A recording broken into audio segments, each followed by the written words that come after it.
नमस्कार, जनवार्तामध्ये आपल्या सगळ्यांचं स्वागत। सर्वप्रथम पाहूया ठळक बातम्या।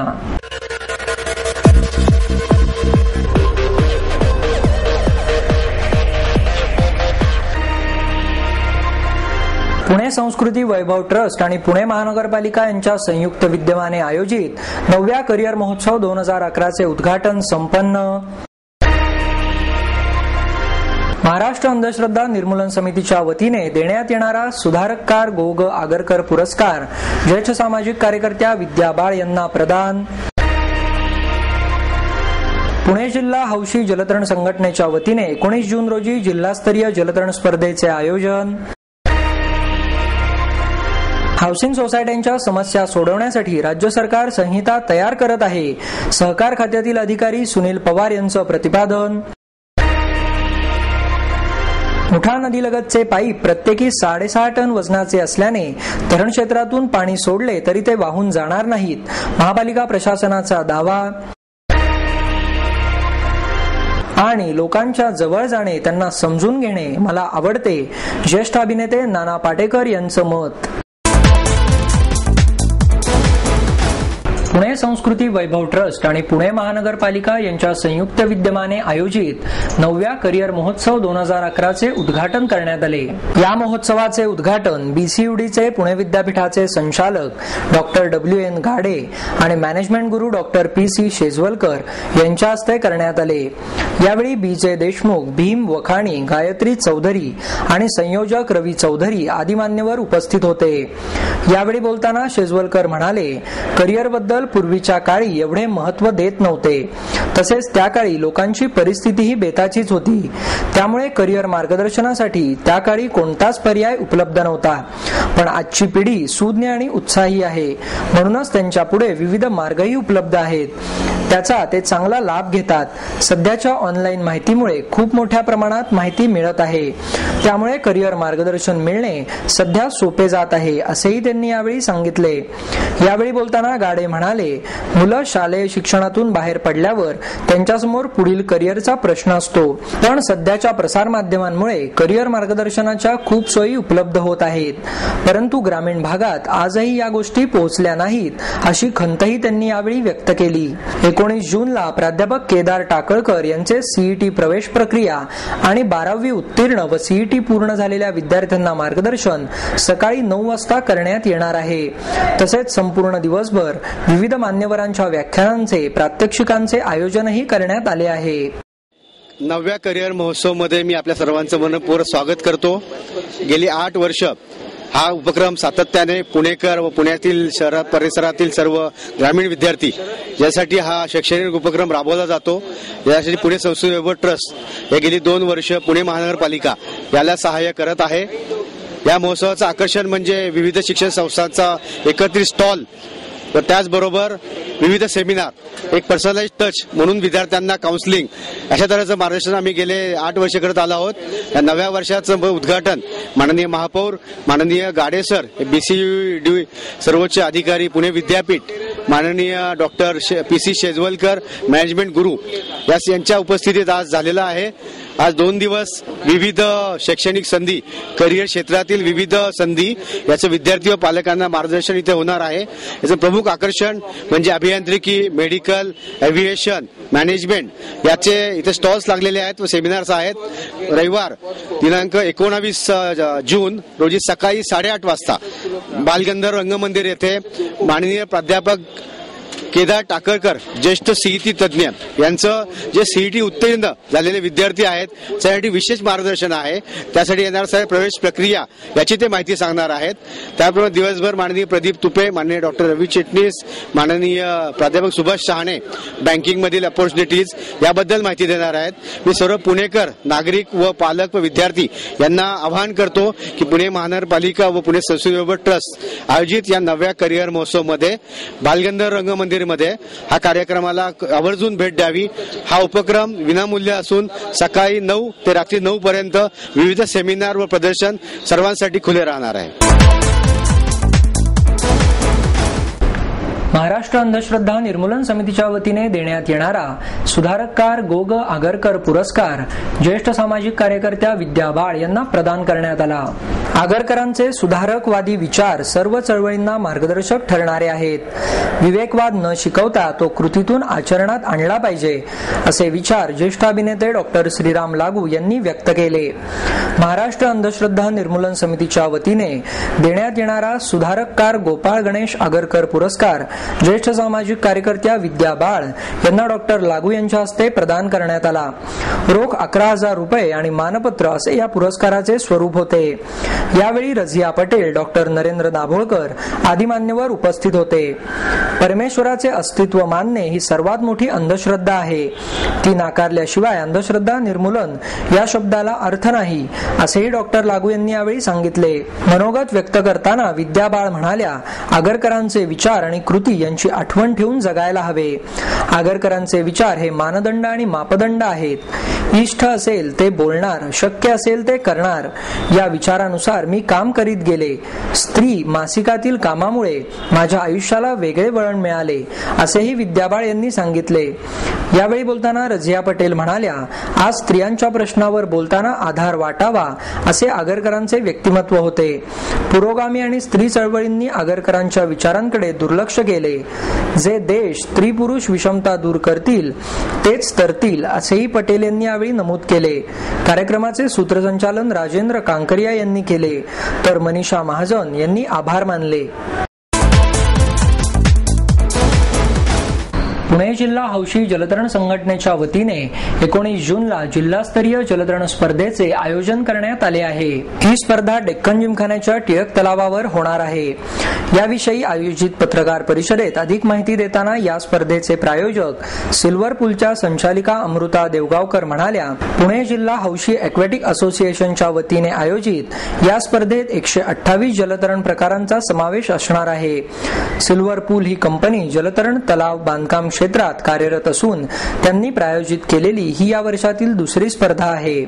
स्पर्धेत आतापर्यंत 1100 खेळाडूंनी आपला सहभाग निश्चित केला असून या स्पर्धेत स्पर्धकांचा वाढता सहभाग पाहून आम्हाला खूप आनंद होत आहे असेही त्यांनी यावेळी सांगितले.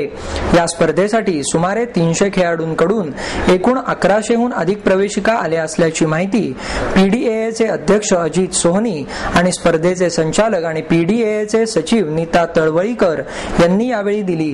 17 वर्षावरील आणि 17 वर्षाखालील या दोन मुख्य गटांबरोबरच कुमार गट म्हणजेच 5 ते 8 वर्ष अशा गटात या स्पर्धा होणार आहेत.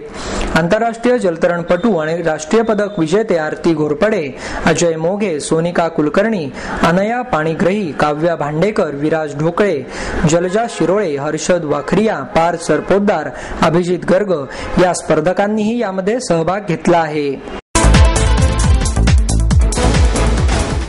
हाऊसिंग सोसायट्यांच्या समस्या सोडवण्यासाठी राज्य सरकार संहिता तयार करत आहे असं प्रतिपादन सहकार खात्यातील अधिकारी सुनील पवार यांनी केले. पब्लिक कन्सर्न फॉर गव्हर्नन्स ट्रस्टच्या वतीने सहकारी गृहनिर्माण संस्थांच्या समस्या या कार्यशाळेचे आयोजन करण्यात आले. यावेळी बोलताना सुनील पवार म्हणाले, संस्था कशी स्थापन करायची या विषयातून हस्तांतरण शुल्क, देखभाल, मालकी हक्क हस्तांतर, बिल्डरची जबाबदारी, सोसायट्यांचा पुनर्विकास, सोसायट्यांशी संबंधित कायदे, वेगवेगळ्या प्रक्रियेसाठी आवश्यक कागदपत्रे तसेच समस्या उद्भवल्यास त्याची तक्रार कुठे करायची याची संपूर्ण माहिती संहितेत देण्यात आली आहे.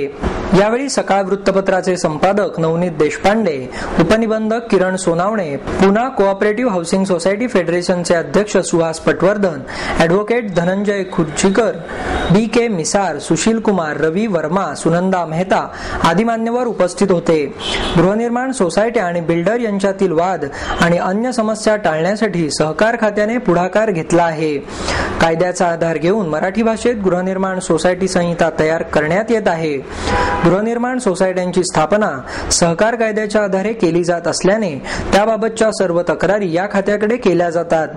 या बाबतीत बऱ्याच नागरिकांना कल्पना नसते, म्हणूनच या संहितेचे काम सुरू केलं आहे असेही यावेळी तज्ज्ञांकडून सांगण्यात आले. मुठा नदीलगतचे पाईप प्रत्येकी 6.5 टन वजनाचे असल्याने धरण क्षेत्रातून पाणी सोडले तरी ते वाहून जाणार नाहीत असा दावा महापालिका प्रशासनाने केला आहे. मुठा नदी सुधार योजनेअंतर्गत सांडपाणी वाहून नेण्याची स्वतंत्र व्यवस्था करण्यासाठी पात्रालगत पाईप ठेवण्यात आले आहेत. मात्र अतिवृष्टीनंतर धरण क्षेत्रातून नदीत पाणी सोडल्यास पाण्याची पातळी वाढून हे पाईप वाहून जाण्याची भीती व्यक्त केली जात आहे. तर एका पाईपचे वजन 6.5 टन असल्याने ते वाहून जाणार नाहीत असा दावा महापालिका प्रशासनाने केला आहे. जवाहरलाल नेहरू नागरी पुनरुद्धार योजनेत मुठा नदी सुधार योजना राबवली जाणार आहे. शहरात निर्माण होणारे सांडपाणी थेट नदीत न सोडता हे पाणी प्रक्रिया करून नदीत सोडण्यात येणार आहे. हे पाणी वाहून नेण्यासाठी मुठा नदीच्या दोन्ही बाजूला वाहिनी टाकण्यात येणार आहेत. त्यासाठी 3 महिन्यांपूर्वी पात्रात मोठे पाईप ठेवण्यात आले. नदीपात्रात कोणत्याही प्रकारचे काम करण्यास, भराव टाकण्यास न्यायालयाने मनाई केली असल्याने योजनेचे काम बंद आहे. या मनाईला स्थगिती मिळेपर्यंत कोणतेही काम नदीपात्रात करता येणार नाही. दरम्यान पात्रात हे पाईप पूर्वी नदी प्रवाहाला अडथळा ठरतील अशा पद्धतीने ठेवले गेले होते. धरणात पुरेसा पाणीसाठा झाल्यानंतर नदीत पाणी सोडण्यात येते. त्यामुळे नदीतील पाण्याची पातळी वाढते असा अनुभव दरवर्षी पुणेकरांना येतो. त्यामुळे नदीचे पाणी वाढले तर हे पाईप वाहून जाण्याची भीती व्यक्त केली जात होती. याबाबत काही लोकप्रतिनिधींनी महापालिका प्रशासनाला विचारणा केली होती. पाईप वाहून गेल्यानंतर ते पुन्हा जागेवर आणण्यासाठी खर्च होईल याकडे त्यांनी लक्ष वेधले होते. त्यानंतर जाग आल्याने प्रशासनाने आडवे असलेले हे पाईप नदीतील पाण्याचा प्रवाह सुरळीत राहील अशा पद्धतीने ठेवले. विश्वकर्मा ग्लोबल बिझनेस स्कूल आणि ग्रेट थॉट गाईड्स हे इंटरनॅशनल फायनान्शियल रिपोर्टिंग या अभ्यासक्रमासाठी करारबद्ध झाले आहेत. बन्सीलाल रामनाथ अगरवाल चॅरिटेबल ट्रस्टचे विश्वकर्मा ग्लोबल बिझनेस स्कूल आणि ग्रेट थॉट गाईड्स हे ACCAVK या अभ्यासक्रमाचे शिक्षण देण्यासाठी करारबद्ध होत आहेत, अशी माहिती विश्वकर्मा इन्स्टिट्यूटचे मॅनेजिंग ट्रस्टी भरत अगरवाल यांनी पत्रकार परिषदेत दिली. विश्वकर्मा इन्स्टिट्यूटचे व्हाईस चेअरमन SB मंत्री, GTGच्या COE वंदना सक्सेना, GTGचे चेअरमन दीपक पोरिया, कंपनी तज्ञ योगी कुमार पटेल आदी मान्यवर यावेळी उपस्थित होते. VGBS हे विश्वकर्मा इन्स्टिट्यूटचे अग्रगण्य महाविद्यालय असून PGDM हा ATCTE मान्यताप्राप्त असलेला 2 वर्षाचा अभ्यासक्रम येथे चालवला जातो. GTG आणि VGBS यांच्या संयुक्त विद्यमाने PGDM साठी नाविन्यपूर्ण IFRS चा शैक्षणिक उपक्रम महाविद्यालयात राबवला जाणार आहे, असेही त्यांनी यावेळी सांगितले. GTGची माहिती देताना वंदना सक्सेना म्हणाल्या, GTG मध्ये आर्थिक घडामोडींचे उत्कृष्ट प्रशिक्षण दिले जाते. GTG ही ACCAचे गोल्ड लर्निंग पार्टनर असून आंतरराष्ट्रीय ख्यातीची ही कंपनी आहे, असेही त्यांनी यावेळी नमूद केले. भारत सरकारने 1000 कोटींपेक्षा जास्त आर्थिक उलाढाल असणाऱ्या कंपनींच्या आर्थिक रिपोर्टसाठी इंटरनॅशनल फायनान्शियल रिपोर्टिंग म्हणजेच IFRS करणे 1 एप्रिल 2011 पासून बंधनकारक केले आहे. यामुळे IFRS प्रशिक्षित 5000 विद्यार्थ्यांची गरज आहे. भविष्यात ही अधिकच विस्तारणार आहे, असेही वंदना सक्सेना यावेळी म्हणाल्या. यावेळी अगरवाल म्हणाले, PGDM फायनान्स करणारे विद्यार्थी IFRS या अभ्यासक्रमासाठी थेट प्रवेश घेऊ शकतात. IFRS हा कोर्स जगभरातील 170 देशांमध्ये मान्यताप्राप्त आहे. वाणिज्य शाखेच्या विद्यार्थ्यांसाठी PGDM बरोबरच IFRS प्रशिक्षणाची ही एक सुवर्ण संधी असून भारतातील विश्वकर्मा हे पहिलेच इन्स्टिट्यूट आहे की जे IFRS शी टायअप करत आहे, असेही अगरवाल यांनी यावेळी सांगितले. लोकांच्या जवळ जाणे आणि त्यांना समजून घेणे मला आवडते, असं मत ज्येष्ठ अभिनेते नाना पाटेकर यांनी व्यक्त केले. ज्येष्ठ वैद्यकीय तज्ञ डॉक्टर राजीव देशमुख यांच्या कुंचल्यातून कॅनव्हासवर साकारलेल्या पेंटिंगचे प्रदर्शन बालगंधर्व रंगमंदिराच्या कलादालनात सुरू झाले आहे. या प्रदर्शनाचे उद्घाटन ज्येष्ठ चित्रकार रवी परांजपे आणि अभिनेते नाना पाटेकर यांच्या हस्ते करण्यात आले. हे प्रदर्शन रसिकांसाठी 19 जून पर्यंत सकाळी 10 ते रात्री 9 या वेळेत खुले राहणार आहे. या प्रदर्शनाला सेरेनिटी असे नाव देण्यात आले आहे. याबाबत डॉक्टर देशमुख यांनी सांगितले की शांतता, प्रसन्नता आपल्या अवतीभोवतीच असते. त्याची अनुभूती घेण्यासाठी मनाची प्रसन्नता आवश्यक असते. या पेंटिंग्स मधून नेमकी हीच मनाची प्रसन्नता साधली आहे. या प्रदर्शनात मांडण्यात येणारी काही पेंटिंग्स ही सिंधुदुर्ग जिल्ह्यातील अपंगांच्या पुनर्वसनाचे काम करणाऱ्या स्वप्ननगरी या संस्थेमध्ये काढण्यात आलेली आहेत. यातून मिळणारे उत्पन्न या संस्थेलाच भेट देण्यात येणार असल्याचेही देशमुख यांनी यावेळी सांगितले. रवी परांजपे यांनी देशपांडे यांचे कौतुक केले. इतकी वर्षे पेंटिंग करून देखील त्यांनी आत्ताशी त्यांचं प्रदर्शन केलं आहे. हे एका स्वतःला मोठ्या न समजणाऱ्या पण मोठ्या असलेल्या चित्रकाराचं काम आहे, असेही त्यांनी यावेळी सांगितले.